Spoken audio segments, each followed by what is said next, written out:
Pomaže Bog, braće i sestre, i dobrodošli u novom YouTube videu.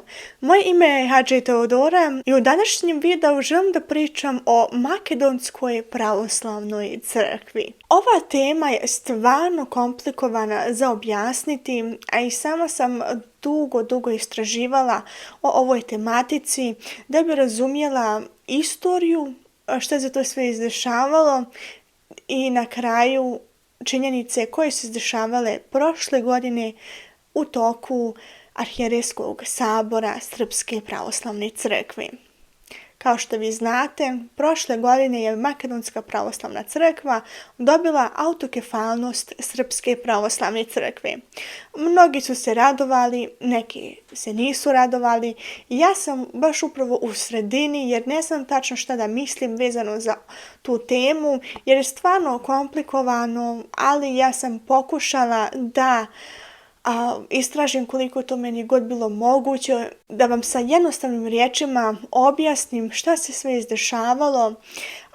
Apsolutno da na početku kažem, nikog neću da osuđujem, niti sam protiv nekog, niti za nekog, nego prosto želim da pričam o ovoj temi jer je i dalje i aktuelna i tako da. Hajde da počnemo s ovim videom. Sve je počelo s time da je prošle godine u toku sabora Srpske pravoslavne crkve saopštio patrijarh Srpske pravoslavne crkve Porfirije da sabor pozdravlja prihvatanje opšte priznatog kanonskog statusa, a to je status najšire moguće autonomije, odnosno pune unutrašnje samostalnosti, dodeljen još 1959. godine, da bi kratko vrijeme kasnije dali čak i autokefalnost Makedonskoj pravoslavnoj crkvi. Reakcije su bile mješovite koliko se moglo pročitati po društvenim mrežama. Neki su jedva očekivali da se to desi, a neki su se razočarali i ne mogu da shvate šta se to dogodilo. Da bi našli odgovore na ta sva pitanja, zbog čega, otkad, otkud sad tu, moramo da se vratimo nazad u prošlost i to u duboku istoriju. Sve se uglavnom radi o Ohridskoj arhiepiskopiji. Ohridska arhiepiskopija može biti Ohridska arhiepiskopija srednjovjekovna autokefalna crkva pravoslavna, drugo Ohridska arhiepiskopija autonomna crkva u Sjevernoj Makedoniji pod jurisdikcijom Srpske pravoslavne crkve Ohridska arhiepiskopija i vjerska organizacija pravoslavnih Makedonaca u Sjevernoj Makedoniji osnovana 1967. godine. Prvo ćemo pričati o srednjovjekovnoj Ohridskoj arhiepiskopiji. Ohridska arhiepiskopija je bila srednjovjekovna autokefalna crkva sa sjedištem u Ohridu od 1019. do 1767. godine. U vrijeme najvećeg teritorijalnog opsega tokom 11. i 12. vijeka obuhvatala je brojne eparhije na prostorima današnjih država Sjeverne Makedonije, Bugarske, Srbije, Albanije i Grčke. Saborni hram arhiepiskopije bila je crkva Svete Sofije u Ohridu. Tokom svoje istorije bila je pod vizantijskom, bugarskom, srpskom i osmanskom vlašću. Današnja pravoslavna Ohridska arhiepiskopija je njena kanonska nasljednica. Ovo je ukratko objašnjeno istorija ove arhiepiskopije i svako ko želi može da istraže istorijske podatke u detalju.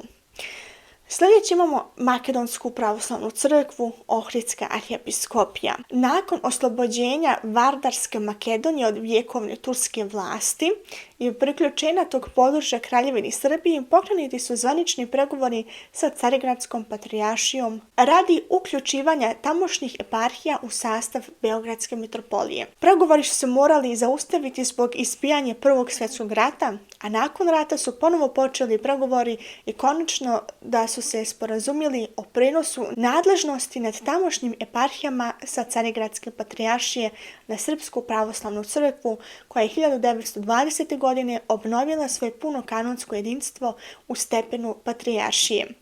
Nakon Aprilskog rata 1961. godine Bugarska je okupirala jugoistočne dijelove Kraljevine Jugoslavije, uključujući i dodašnju Vardarsku Srbiju. Okupaciona vlast je protjerala srpske arhijereje, a u isto vrijeme Bugarska pravoslavna crkva je na okupiranom području uspostavila svoju upravu sa bugarskim vladikama i oko 375 sveštenika. a zapadni dio Vardarske Makedonije koje su okupirali Italijani priključen je italijanskoj Albaniji. Crkvene ustanove na tom području stavljene su pod upravu Albanske pravoslavne crkve. Nakon oslobođenja zemlje i stvaranja Jugoslovenske federalne jedinice Makedonije, u jesen 1944. godine pokrenut je pitanje o obnovi redovne crkvene uprave na tom području. Vrijeme na području federalne jedinice Makedonije pojavila se težnja za stvaranjem zasebne makedonske pravoslavne crkve. Među pobornicima takvih zamisli postojale su dvije struje, od kojih se prva zalagala za dobijanje autonomnog statusa unutar Srpske pravoslavne crkve, dok se druga zalagala za potpunu autokefalnost. Sva oba pitanja imala su i svoju političku pozadinu. Pritisak se godinama vršio na Srpsku pravoslavnu crkvu, dok 1967. godine takozvana Makedonska pravoslavna crkva se sama proglasila autokefalna, koja nije prihvatana ni od koje pravoslavne crkve.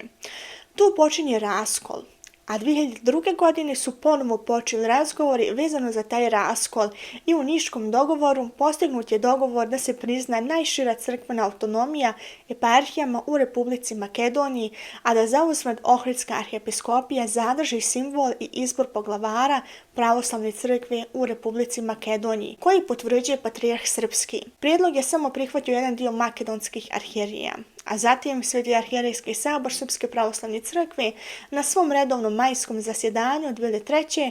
godine donio odluku o konstituisanju Svetog arhijerejskog sinoda autonomne Ohridske arhijepiskopije. Uglavnom, to je pravoslavnoj Ohridskoj arhijepiskopiji, koja je pod vlašću Srpske pravoslavne crkve, je bilo zabranjeno da se registruje od strane Makedonske državne komisije za religiju pod izgovorom da je moguće registrovati samo jednu crkvu za svaku konfesiju, a ime se ne razlikuje od Makedonske pravoslavne crkve Ohridske arhijepiskopije. Uglavnom, šta se sve kasnije desilo? 2022. godine. Na svetoj liturgiji u sabornom hramu Svetog Klimenta Ohridskog u Skoplju 24. maja 2022. godine patrijarh srpski Porfir je izjavio da je Sveti arhijerejski sabor Srpske pravoslavne crkve jednoglasno odlučio da prizna autokefalnost Makedonske pravoslavne crkve Ohridske arhijepiskopije. Patrijarh srpski Porfir je uručio tomos kojim se potvrđuje autokefalnost Makedonske pravoslavne crkve Ohridske arhijepiskopije arhijepiskopu Stefanu u Beogradu 5. juna 2022. godine. Autokefalnost su priznali i Ruska pravoslavna crkva i Bugarska pravoslavna crkva.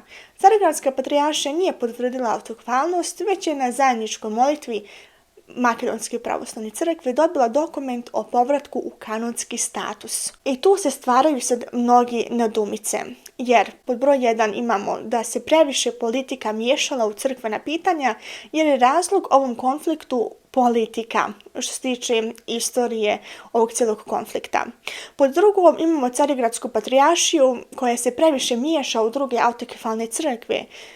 To vidimo na priznanju 2018. što se tiče Ukrajinske pravoslavne crkve, pa sad evo Makedonske, i sve vodi na to da autokefalne crkve postanu crkve u sklopu države, što nije tako jer autokefalne crkve su narodne crkve i s time povećava konflikt, da i drugi idu tim putem. Pogledajte takozvanu Crnogorsku pravoslavnu crkvu, pa Hrvatsku pravoslavnu crkvu, i ne bi me čudilo da bi čak Bosna i Hercegovina proglasila da i oni imaju svoju takozvanu Bosansku pravoslavnu crkvu. A i na trećem aspektu što moram da kažem jeste da Makedonska pravoslavna crkva je u prošlosti zarađivala sa rimokatoličkom crkvom, ide tim stepenom i sami možete pogledati dosta intervjua sa arhijepiskopom Stefanom i mnogo njegovih izjava su problematične za shvatanje.